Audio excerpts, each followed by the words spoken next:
تصور کیجئے اپنے اپنی زندگی کے 16 سال ایک ایسی کوٹھری میں گزارے ہوں جہاں سورج کی روشنی کبھی نہ پہنچی ہو، جہاں آپ نے کبھی کسی انسان کا چہرہ نہ دیکھا ہو اور نہ ہی کبھی کوئی لفظ سنا ہو، اور پھر ایک دن آپ اچانک ایک شور مچاتی دنیا کے بیچوں بیچ کھڑے کر دیے جائیں۔ یہ کوئی افسانہ نہیں، یہ تاریخ کا وہ سب سے بڑا معمہ ہے جس نے نفسیات دانوں اور بادشاہوں کی نیندیں اڑا دیں۔ یہ کہانی ہے کاسپر ہاؤزر کی، جسے یورپ کا بچہ کہا گیا۔ 26 مئی 1828 میں جرمنی کے شہر نیورمبرگ میں معمول کی چہل پہل تھی، تبھی گلیوں میں ایک عجیب نوجوان نمودار ہوا۔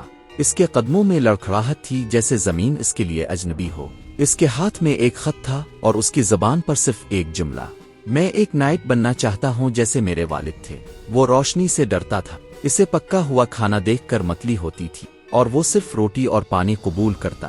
وہ کون تھا، کہاں سے آیا تھا، کوئی نہیں جانتا تھا۔ جب کاسپر نے لکھنا اور بولنا سیکھا تو اس نے وہ ہولناک داستان سنائی جس نے سننے والوں کے رونگٹے کھڑے کر دیے۔ اس نے بتایا کہ اسے بچپن سے ایک ایسی تنگ جگہ پر قید رکھا گیا جہاں وہ نہ سیدھا کھڑا ہو سکتا تھا نہ چل سکتا تھا۔ اسے کھانا ایک نقاب پوش شخص دیتا تھا جو کبھی اس سے بات نہیں کرتا تھا۔ اس کی کل کائنات لکڑی کا ایک چھوٹا سا گھوڑا تھا۔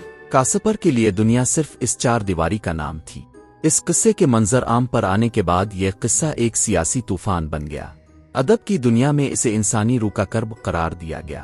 عظیم ادیبوں نے اس پر ناول لکھے کہ کیسے ایک معصوم انسان کو قید تنہائی میں رکھا گیا، لیکن محلوں میں ایک اور سرگوشی بھی تھی۔ یہ افواہ پھیل گئی کہ کاسپر کوئی عام لڑکا نہیں بلکہ بادن کے شاہی خاندان کا اصل وارث ہے، جسے تخت کے لالچ میں پیدا ہوتے ہی ایک اندھیری کوٹھری میں قید کر دیا گیا تھا۔ جتنی پراسرار کاسپر کی زندگی تھی، اس سے کہیں زیادہ ہولناک اس کا انجام تھا۔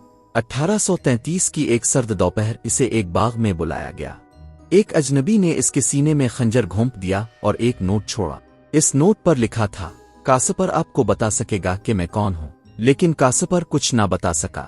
وہ اپنے راز اپنے ساتھ لے کر منو مٹی تلے جا سویا۔ کاسپر کے بارے میں 2 طرح کے نظریات۔ کچھ لوگوں کا خیال تھا کہ وہ ایک معصوم بچہ ہے جو ظلم کا شکار ہو، جبکہ کچھ کا خیال تھا کہ وہ ایک ڈرامے باز ہے۔